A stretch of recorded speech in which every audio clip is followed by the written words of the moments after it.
Bienvenidos a literatura.fm, un espacio literario que dirige y presenta Francisco Rodríguez Criado.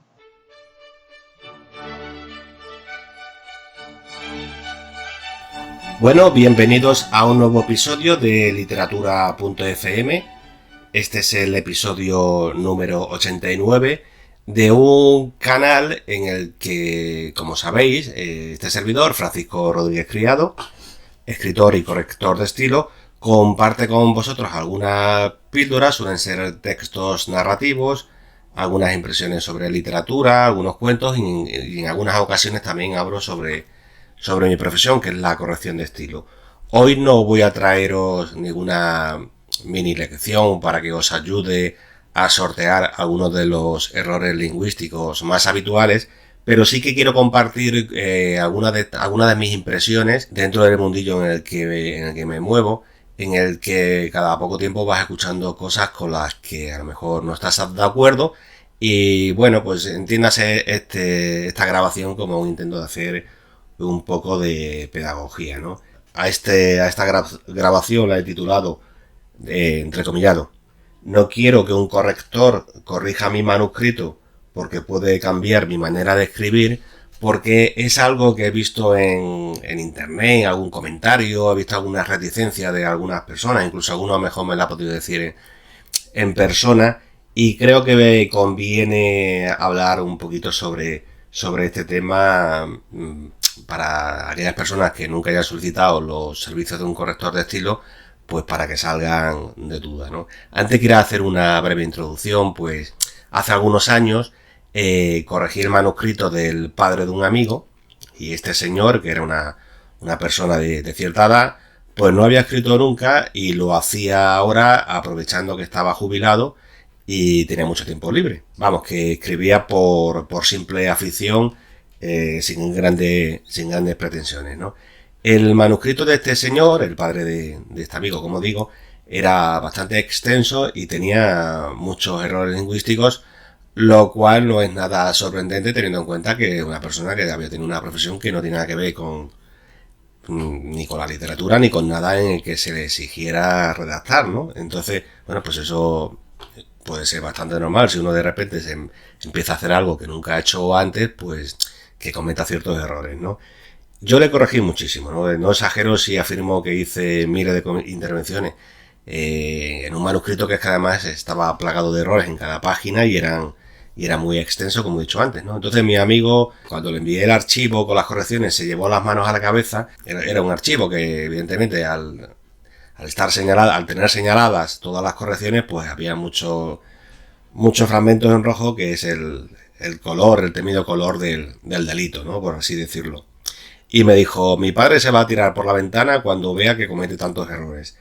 Él no llegó a imaginar que serían tantos, me dijo este amiguete mío, entre socarrón y preocupado. Socarrón porque le hacía un poco de gracia, y preocupado porque al fin y al cabo su padre, pues no sé, en cierta manera a lo mejor su ego se iba a quedar un poco tocado, ¿no? Entonces yo le sugerí que le pasara a su padre el archivo en limpio, porque yo siempre envío un archivo con mis cambios, con mis correcciones, con mis comentarios.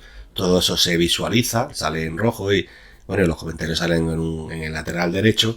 Y entonces le envié también ese archivo limpio que tenía todo mi trabajo incorporado, el control de cambios de Word, que es lo que hace que detecte que cuando escribes en el manuscrito salga en rojo. Solo hay que usarlo para hacer las correcciones o cuando es un texto redactado entre varias personas, que cada cual va haciendo una aportación, y también para eso están los comentarios. En fin, y también en el archivo este limpio, pues tampoco iban mis comentarios en los laterales, ¿no? Entonces, de esa forma, pues el padre vería su texto sin ningún delito gramatical. Pues al fin y al cabo yo ya le había hecho una exhaustiva corrección y había eliminado, pues no sé si todo, pues estoy hablando de miles, pero vamos, que la cosa no tenía que ver con lo que él me había enviado, ¿no? Yo le había hecho muchísimas mejoras. Entonces eso hizo mi amigo, le pasó el texto en limpio a su padre, y a los 2 días me telefonó y me dijo: oye, que mi padre me pide que te dé las gracias por lo que hayas hecho. Y de todas formas se ha quedado algo quejumbroso porque cree que su manuscrito lo ha dejado tal como estaba, ¿no? Entonces, tanto el amigo este, cuando me llamó yo, pues nos echamos los dos a reír, ¿no? Por la circunstancia de esa paradoja, de que su padre hubiera escrito un manuscrito lleno de errores, se lo pasas corregido, y él dice, bueno, pues si estaba exactamente igual que yo lo envié, ¿no? Pues valga esta simpática anécdota para ilustrar que los manuscritos, una vez pasan por las manos del corrector profesional, quedan igual que estaban, ya lleven decenas, cientos o miles de enmiendas incorporadas, dependiendo del nivel de redacción del autor. Son el mismo texto, o sea, cuando digo que se quedan como estaban, debéis entenderlo bien. Lo que quiero decir es que es el mismo texto, aunque sin esos errores lingüísticos que había al principio, lo cual no es poca cosa. Lo que pasa es que un autor sin experiencia, una persona que empieza a escribir, que no controla el asunto no solo de la redacción, ni tampoco de lo que es una corrección de estilo, y ese es el motivo por el que estoy grabando este podcast, pues puede creer, si no le enseñas el archivo de las correcciones, como le pasó al padre de este amigo, que le has devuelto su manuscrito tal como lo recibiste. Es decir, que él piensa como que le has cobrado dinero por no hacer nada, ¿no? Y esto ocurre porque los autores podrán escribir mal, podrán emplear grafías incorrectas, pero a la hora de leerlo, lo pronuncian correctamente, incluso aquello que está mal escrito. Y entonces con un ejemplo, es una frase que yo mismo me he inventado, pues lo veréis mejor, aunque al ser una grabación en audio no lo estáis viendo, pero bueno, yo creo que lo vais a comprender. En esta frase que yo he inventado y he redactado, pongo, hacía mucho tiempo que Sonia no veía a Juan, y ahora, de repente, aparecía ante ella, tan guapo como siempre, con un revólver en la mano.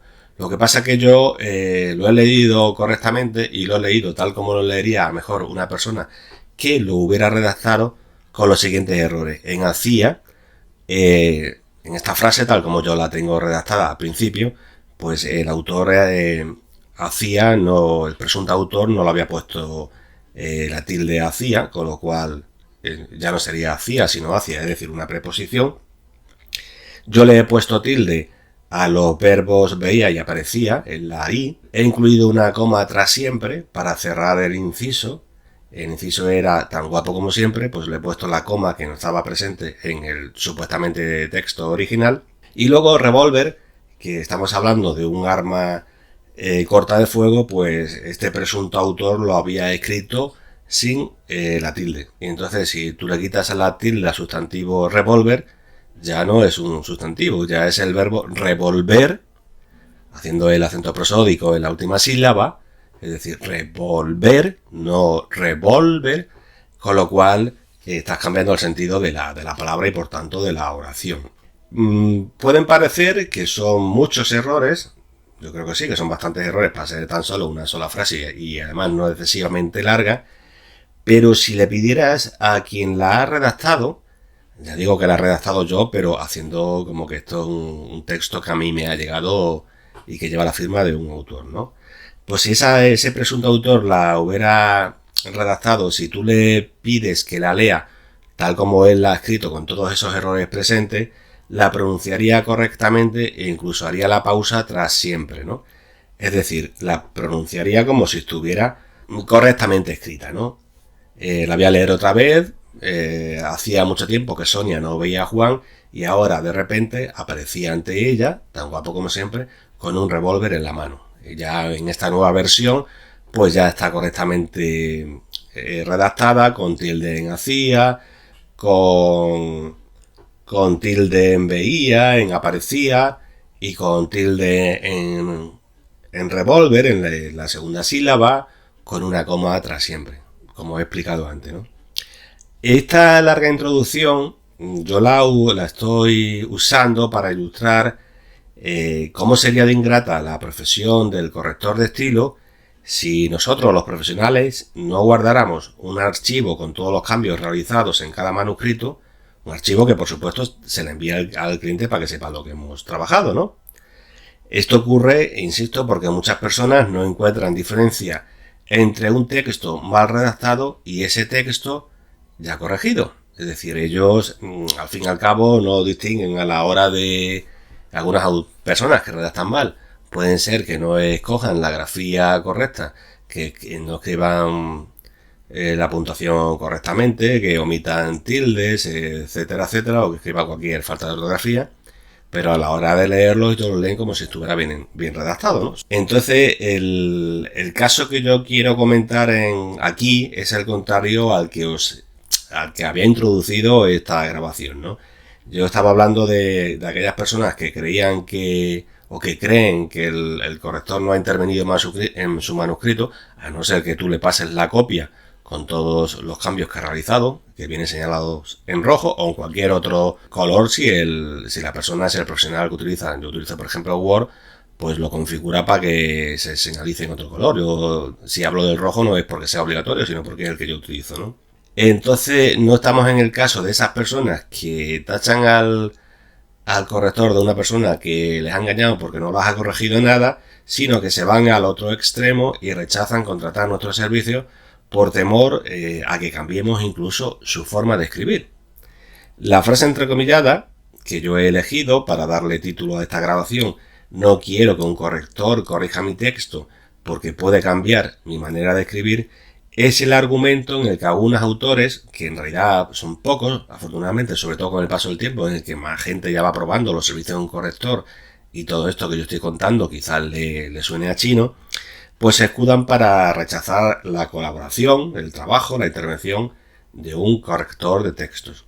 Convencer a estas personas de que están en un error es muy difícil. El escritor norteamericano Mark Twain estaba en lo cierto cuando dijo que es más fácil engañar a la gente que convencerlos de que han sido engañados. Y por si fuera poco, tengo comprobado que cuanto más peregrina es una idea, pues más difícil es convencer a esa persona de que está en un error, ¿no? En estos casos, lejos de modificar su pensamiento, se enrocan en él, lo defienden a capa y espada y buscan cualquier punto de apoyo que pueda servirles para abundar en dicho error, ¿no? Esta es mi misión, la que yo mismo me he impuesto, explicar por qué ese miedo al corrector de estilo es, como tantos, no solo injustificado, sino también absurdo. O si queréis que emplee otros términos no tan rotundos, pues que carece de sentido, ¿no? Pero en realidad sí que considero que es absurdo, tan absurdo como negarte a llevar tu coche, pongamos que tienes un Audi A6, al taller mecánico por miedo a que tras la reparación te entreguen un coche Mini. O viceversa, lo mismo me da, ¿no? O negarte a ir al peluquero para que corte las puntas de tu media melena por miedo a que el peluquero, tenga la ocurrencia de teñirte el pelo de violeta. A ver, un corrector de estilo profesional no puede modificar la manera de escribir del autor. Su cometido es corregir la mala puntuación y las faltas de ortografía, eliminar las redundancias, articular de manera apropiada los diálogos, algo que suelen hacer casi todos, destacar en cursiva las palabras que lo requieran, por ejemplo los títulos de los libros o palabras o expresiones que están escritas en otro idioma, detectar y subsanar incoherencias, etcétera, etcétera. Son muchas las cosas que hace un corrector de estilo. Y en algún caso puntual, pues podrá reformular alguna frase para que se entienda mejor. Pero nunca deberá cambiar el estilo del autor, a no ser claro que el autor quiera una reescritura de su texto, pero esto ya estamos hablando de otro asunto, de otro encargo, digamos, ¿no? Un corrector, por ejemplo, no puede modificar motu proprio un manuscrito articulado en frases largas y dejarlo en frases cortas, así porque le apetece, porque le gusta más, porque encaja más en su forma de entender la escritura, etcétera, ¿no? Así que vamos a imaginarnos que tomamos una novela de Marcel Proust y porque nos da la gana lo dejamos con el estilo así minimalista de Raymond Carver, ¿no? Del excelente autor de relatos norteamericanos, ¿no? Pues ya sabéis que Marcel Proust escribió unas frases larguísimas y tenía un pensamiento y una escritura como muy elaborada, de discurso de largo recorrido, y el otro era pues más bien otro estilo más diferente, con frases más cortas, con más diálogo, más de historias como más cotidianas, ¿no? No tiene nada que ver el uno con el otro, ¿no? Entonces, si nosotros hiciéramos eso, convertir el estilo de un escritor en el estilo de otro escritor o en el estilo que a nosotros nos apetezca, sería una suerte de delito o broma de mal gusto, algo así como, y aquí vuelvo a rescatar el ejemplo de antes, pedirle al peluquero que te corte las puntas de tu cabello, de tu pelo, y en respuesta, por capricho, el peluquero de turno o la peluquera te tiña el pelo de violeta o incluso te lo rape al cero, ¿no? Pues es algo parecido a los miedos que tiene esas personas que dicen que no cuentan con un corrector porque les puede cambiar la forma de escribir, ¿no? Se da por hecho que el objetivo de un profesional es ejercer correctamente su profesión, así es como debe ser, y así es como ocurre en la inmensa mayoría de los casos. Es decir, que lo más normal es que un corrector te corrija más, te corrija menos, se le escape alguna cosa y tal, va a ser una persona profesional que va a respetar tu estilo y no quiere cambiarlo, sino que lo que quiere es mejorarlo, eliminarlo de esos errores lingüísticos que todos cometemos o cometen, ¿no? Además, no es nada inusual que el autor que solicita los servicios de un corrector de estilo le indique a este desde el primer momento que hay ciertas cosas que quiere mantener tal como están en su texto, ¿no? Por ejemplo, el lenguaje informal de un personaje de extracción social baja, ¿no? Pues a lo mejor un personaje comete muchos solecismos, se expresa de una forma que, digamos, no es culta, no es la correcta, pues lo más seguro es que el autor le diga, oye, esto que está, aunque habla mal, no lo corrija porque es para darle más relieve a la personalidad del personaje en cuestión.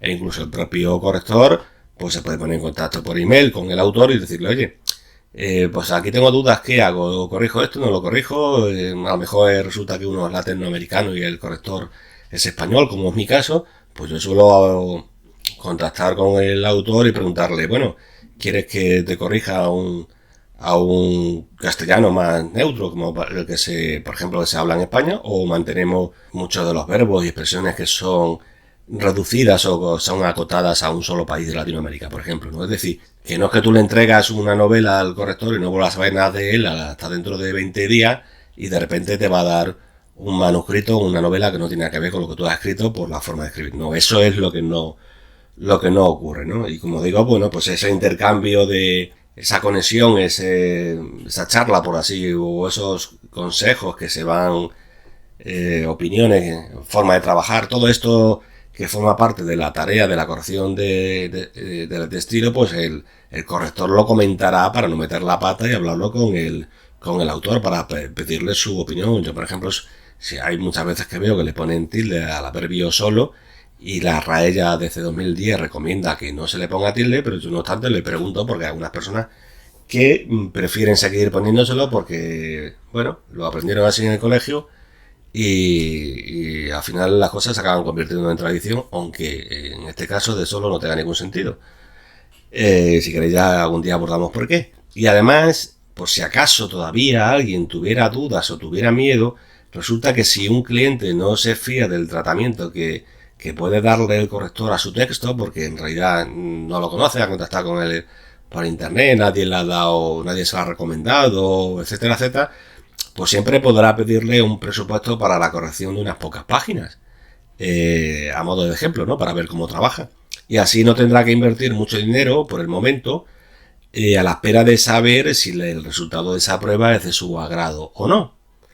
En fin, yo creo que ya he argumentado que la frase no quiero que un corrector corrija mi texto porque puede cambiar mi manera de escribir no tiene ningún sentido y que es un temor que el cliente debería desechar. Podrá encontrar un corrector mejor o peor, que eso forma parte de lo natural, pues igual que si vas a un restaurante uno es mejor, otro es peor, pero lo que no sería normal es que en un restaurante te pusieran cicuta en la comida, ¿no? Pues eso es lo que estoy yo aquí tratando de transmitir, que lo que no puede hacer un corrector es cambiar el estilo, de algún modo adulterar lo que es su obligación como profesional, ¿no? Así que insisto que no tiene ningún sentido rechazar per se la ayuda de un corrector de estilo porque pueda cambiar tu estilo, a no ser que tu estilo de escritura se basa en la falta de ortografía, la puntuación incorrecta, la redundancia, las incoherencias, los tiempos verbales inapropiados, un léxico pobre, diálogos mal articulados, etcétera, etcétera, etcétera. Si ese es su estilo, el estilo de la persona que diga eso, que tiene miedo del corrector, si se siente de ese estilo pobre y se siente orgulloso de él, lo mejor es que en efecto pues no solicite la ayuda de un corrector de estilo profesional y sigan sus 13 agotando la paciencia de sus sufridos lectores. Pues al fin y al cabo, cuando uno pasa un texto a los amigos o publica un libro o lo sube a un blog, etcétera, etcétera, todo eso, si al final se pretende que sea el lector el que lo reciba, evidentemente, pues si no, no se publicaría, ¿no? Pues el sufrido lector en algunos casos va a tener que luchar contra tantos delitos gramaticales, saltan muchas veces a la vista. Todos esos errores no hacen sino lastrar los textos y tirar un poco por la borda, digamos, el nivel que presenta el escritor, ¿no? Ya lo he dicho muchas veces, un autor puede tener mucha imaginación y se le puede dar muy bien contar historias, eso es por un lado, pero a lo mejor por otro lado es muy mal redactor. Entonces para eso estamos los correctores de estilo, para ayudar y no para cambiar la forma de escribir de otros autores. Nada más por hoy, se despide vosotros Francisco Rodríguez Criado, escritor y corrector de estilo. Y bueno, espero que esta grabación os haya interesado. Esto es un nicho el que yo trabajo, que es para poca gente. No tengo muchos seguidores, pero bueno, yo creo que a las personas que están interesados en la escritura, la literatura y el buen uso del castellano, pues al menos estas grabaciones le pueden resultar entretenidas. Yo lo agradezco que estéis ahí. Muchas gracias y nos vemos en otra. Chao.